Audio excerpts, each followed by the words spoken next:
ख़ासि तौर मौजूद। साथियों, ये लुकमान आहे। लुकमान जिते मां रहंदो आहियां, जिंद वॾे पीर वॾे जे भरिसां, उते हिकिड़े पासे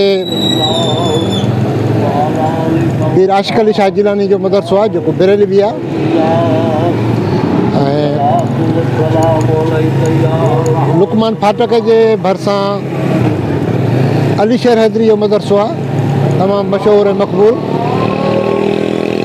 ऐं बाक़ी सॼो लुकमान जेको आहे उहो इमाम बारगाहनि सां भरियलु आहे।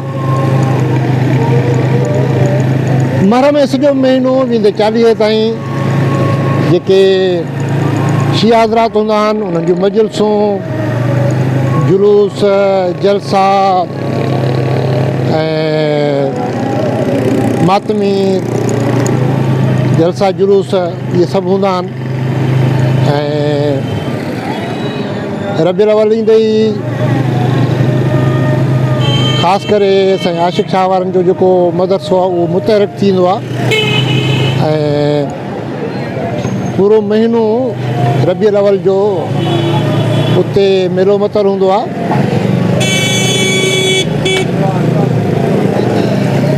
पर रुगो महीनो न, पर उन सां गॾु हर यारहीं बि मल्हाईंदा आहिनि।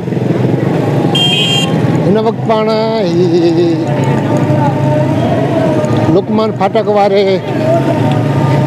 इलाइक़े में घुमूं था पिया। ॾाढो मसरूफ़ तरीन इलाइक़ो आहे। आज़ान थी वञे।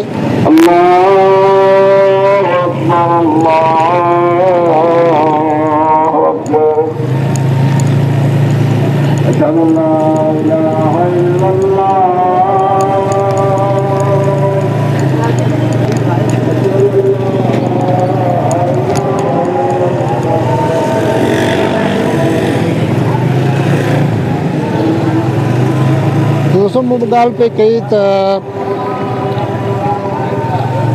रबीउल अव्वल महीनो उहो बरेलवी हज़रात उनखे तमामु वॾे पैमाने ते मल्हाईंदा आहिनि। उन सां गॾु जेके वहाबी बिरादरी आहे उहा बि उन्हनि में जलसा जुलूस कढंदी आहे ऐं हिकिड़ो वॾो मेलो मतर हूंदो आहे। ऐं उन खां पोइ ख़ासि करे वरी जॾहिं रमज़ान जो महीनो ईंदो आहे त रमज़ान जे महीने में वरी जेके असांजी सभु मस्जिदूं आहिनि ऐं ख़ुसूसन जेके वहाबी बिरादरी जा माण्हू आहिनि उहे तमामु घणो मुतहरिक थींदा आहिनि।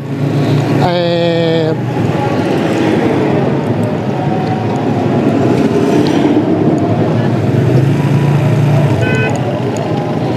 रोज़नि जो मान शान बयानु करणु ऐं अलाह तव्हांखे नेकी ॾे। हर ॾींहं ते हर शाम ते वाइज़ ऐं उनखां सवाइ ॿिया इहे त थिया हिकिड़ा ख़ासि ऐं मख़सूस महीना। पर असां जन बिरादरियुनि जा वरी के ॿिया ॾिहाड़ा मुक़ररु थियल आहिनि जिन ते वेही करे ई तमामु घणो मल्हाईंदा आहिनि,